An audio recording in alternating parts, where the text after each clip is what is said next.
kasawsawan ang pinagtataka nating lahat, bakit ka ba pinakilala, Ate Mary Jane, na kayo ang asawa ni Jojo? Yun po ang pakilala niya doon sa mga katrabaho niya. Kasi inutusan po ako niya na kumuha ng sahod niya. Lagi naman po akong kumukuha ng sahod niya. Parang asawa nga po eh. Ang sabi lang naman, kunin mo yung sweldo. Hindi naman sabing aswangin mo yung asawa. Okay, para lang sa kabatiran ng ating mga nanonood, nung ikaw pala ay lumalaki, ang nag-alaga sa'yo ay si Ate Nelia mo. Tama ba ako? Napag-alaman ko yun.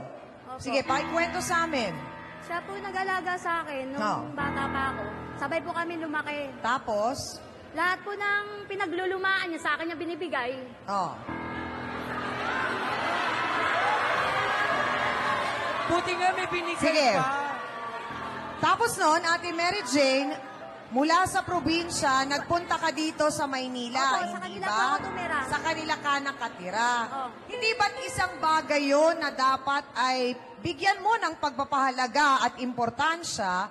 Kasi parang malaking utang na loob yun na napatira ka, wala kang ginastos sa renta ng bahay o pagbili ng bahay nung ikaw ay nakarating dito sa Maynila. Ginagawa naman nila akong katulong eh.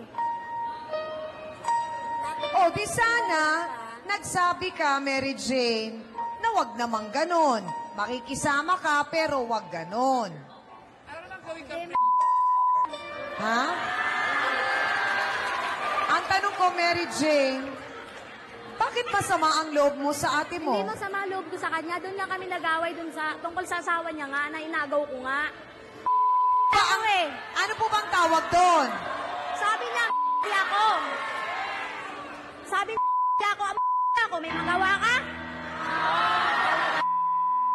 Okay, pero Ate Mary Jane, Doon lalaki. ang lalaking inagaw ninyo, di umano, yun ay pwedeng mapalitan ng 10,000 Hindi po. beses. Siya lang, si Jojo lang.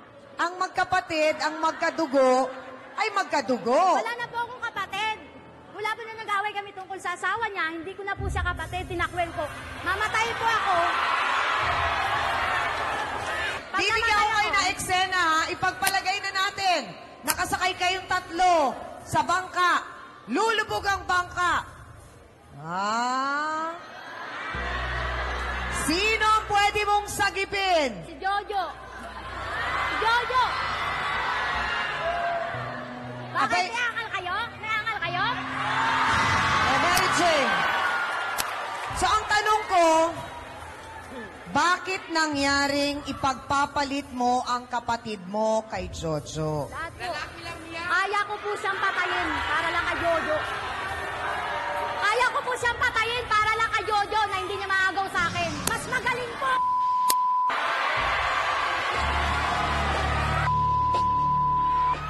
Masarap po magmahal eh.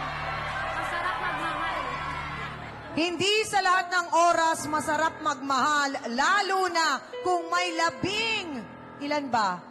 11 bata ang nawala ng ama dahil sa maling pagmamahal.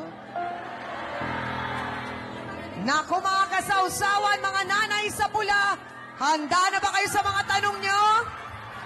Anong comment mo, te? Natatanong lang ako sa'yo, tita. Go.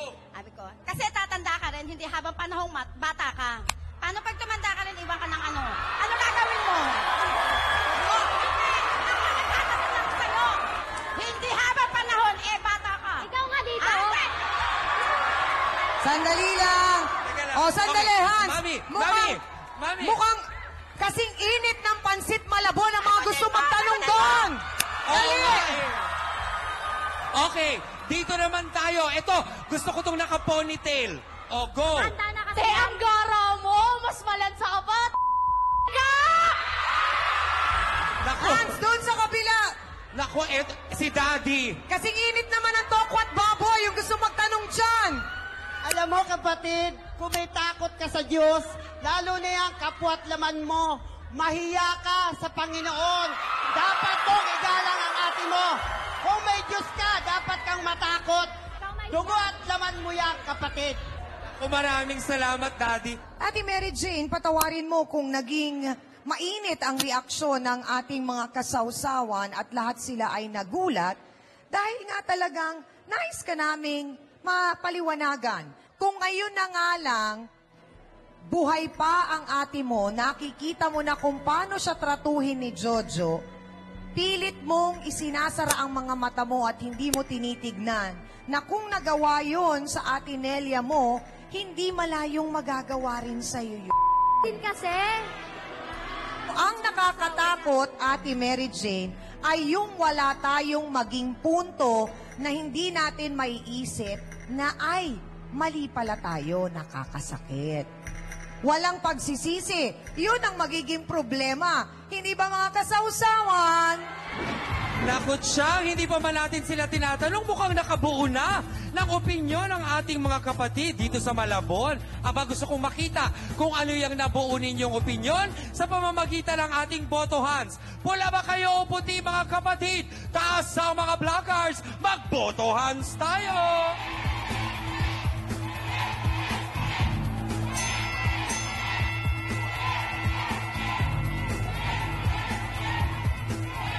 Siyang napansin ko na parang ina-expect na ni Ate Mary Jane na kukonte kung meron man siyang makukuhang suporta sa ating issue ngayon.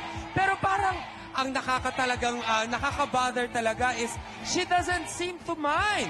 Parang wala na talaga siyang pakialam ano pa man ang sabihin ng kanyang kapatid o ng kahit na sino pang tao. Yan ang ating boto hands.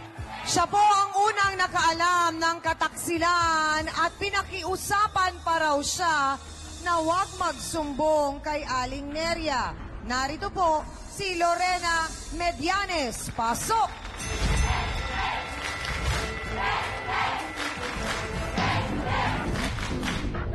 Sandali lang! Ate Mary Jane, ikaw pa talaga ang matapang. Lorena, ano ka sa buhay ni Aling Nelia at ni Mary Jane? Biyanan ko po siya. Ha? Biyanan ko po siya. Biyanan mo si Aling Nelia. Opo. Anong eksaktong nakita mo? Kasi po nagpunta po kami doon sa trabaho ni Papa. Inutusan po kami ni Mama. Tapos ang sabi po ni Papa, nung dumating po kami doon, nagkakainuman po sila. Sabi ng mga katrabaho ni Papa, "Pre, sino yung kasama mo?" Ang sabi po niya, "Pre, ito yung asawa ko." Oh, kasalanan ko? Kasalanan ko? Bakit? Ginusto mo eh. Ginusto mo. Okay, sandali lang.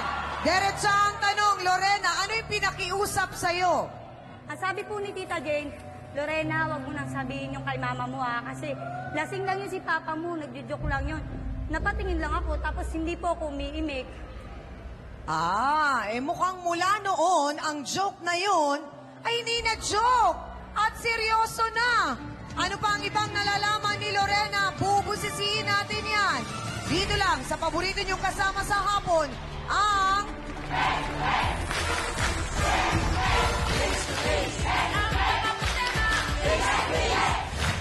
Magkasama kayo ni Jojo. So tumira kayong malapit sa bahay nila. Malayo-layo rin po. Bakit hindi sa mas malayo lugar? Bakit po ako? Ay, bakit po ako magtatago? Wow, proud! Facebook sausawa na mga kapatid. Ann Sue. Hello, Chang Ami. Kami po ay palaging nanonood ng face-to-face. Dito po kami sa Malaysia. Ang asawa ko po ay isang Malaysian. Gustong-gusto po niyang panoorin ang inyong show dahil may napupulot daw pong aral. Minsan nga po ay tinatranslate ko sa kanya at minsan, pag wala ako sa bahay, nanonood siyang mag-isa. Pero hindi naman niya naiintindihan. Ang sabi po niya, kung pwede po sanang mag-request na lagyan ng English subtitle. Salamat po and God bless.